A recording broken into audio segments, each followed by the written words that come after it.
Salut tout le monde et bienvenue aujourd'hui dans cette nouvelle vidéo de présentation d'accessoires. Aujourd'hui je vais vous faire donc la présentation du dernier accessoire que j'ai reçu du site TinyWind. Donc TinyWind que je remercie encore une fois bien chaleureusement. Et je vous rappelle que vous pouvez trouver dans la description de la vidéo un code de réduction qui vous offrira 10% de réduction sur le site TinyWind. 10% à valoir sur vos commandes sur le site. Donc merci encore très chaleureusement à TinyWind.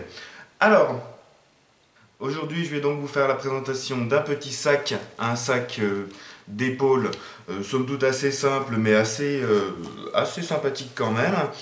Et je vais vous faire la description complète de ce sac avec toutes ses poches, ses compartiments et tout ce qui va avec. Et puis je vous montrerai un peu une utilisation propre à l'airsoft et éventuellement une utilisation un peu plus EDC comme je compte principalement m'en servir.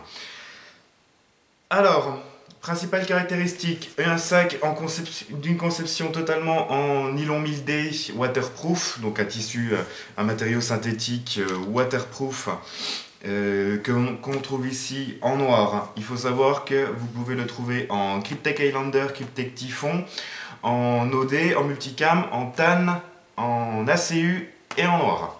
Donc ça fait quand même de quoi l'agrémenter sur pas mal de tenues et trouver vraiment le modèle qui vous conviendra. Donc ce sac pour un poids d'environ 470 grammes à vide, des dimensions d'environ 21 cm par 25 par 12,7 cm. Une sangle qui, une fois réglée au plus long, aura 132 cm de longueur. Sangle qui est amovible, il vous suffit de défaire le mousqueton ici, de défaire le clip qui est ici.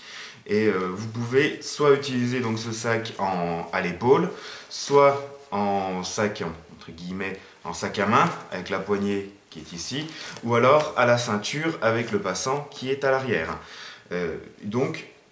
Au niveau de tous les compartiments qu'on va retrouver dessus, déjà on a un compartiment ici à l'arrière qui se ferme avec le bouton pression qui est là, recouvert d'un espèce de filet antidérapant. Ça c'est pas trop mal, c'est assez efficace. Donc compartiment qui est ici, qui peut éventuellement vous servir à stocker la sangle une fois que, si jamais vous décidez de l'enlever. À noter que vous pouvez accrocher la sangle côté gauche ou côté droit, selon vos choix, selon votre envie. Ensuite, à l'avant du sac, on peut déjà noter un ensemble de systèmes molles qu'on peut trouver un peu partout. Ici, au niveau de l'attache de la sangle. Sur le devant, on a des passants molles. Hop, on a des passants molles à peu près partout. Ainsi que sur les côtés, vous pouvez voir que pratiquement l'intégralité du sac est recouvert de bandes molles. C'est plutôt pas mal, ça peut éventuellement le permettre d'accessoiriser un peu plus. Premier compartiment qui ferme avec un zip. Donc on a le compartiment principal qui fait toute la profondeur et quasiment toute la largeur du sac, divisé lui-même en entre guillemets 3 compartiments. On a le compartiment principal et 2 autres petits, un qui ne se ferme pas et un deuxième qui est fermé ici avec un morceau de velcro. Donc il y a moyen déjà d'y caser pas mal de choses.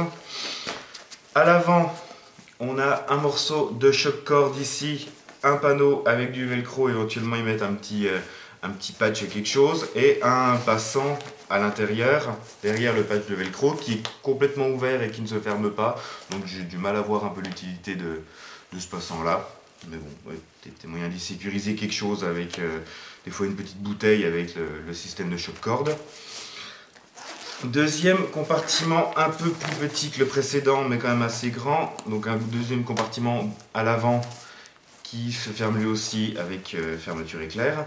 À l'intérieur on va retrouver un petit mousqueton, un autre petit compartiment qui ne se ferme pas et une bande élastique qui peut éventuellement vous permettre de sécuriser pareil des petits accessoires, des stylos, quelque chose, ça peut être utile.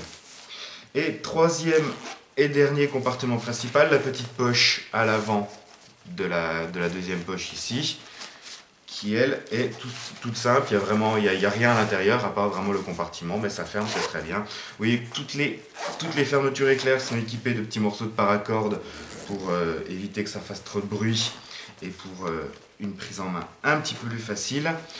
Donc, pour terminer dans les caractéristiques, ce sac, vous allez pouvoir l'acheter sur Tinywind pour à peu près 24 $, ce qui vous donnera à peu près 22 € au moment du tournage. Et comme je vous disais, vous pouvez bénéficier de 10% de réduction en utilisant le code que vous retrouverez dans la description. Alors, pour une utilisation en airsoft, j'ai essayé voir un peu ce que je pouvais mettre d'utile dedans, en imaginant que ça part un peu en OP pendant quelques temps.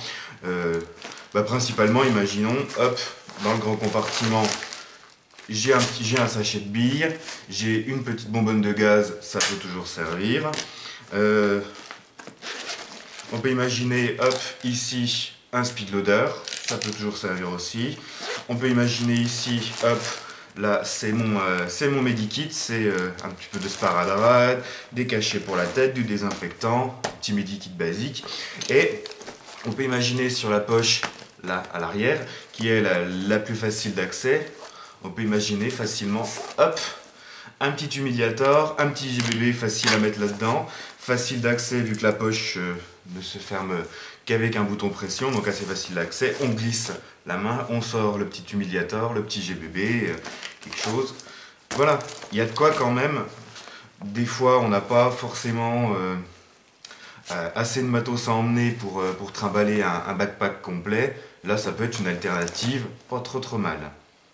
Ensuite, pour une utilisation que moi je compte principalement m'en servir, une utilisation un peu plus EDC, donc vraiment une utilisation dans la vie de tous les jours, j'ai essayé, pareil, de bourrer un peu le sac, je rajoute ça juste, hop, pour la décoration.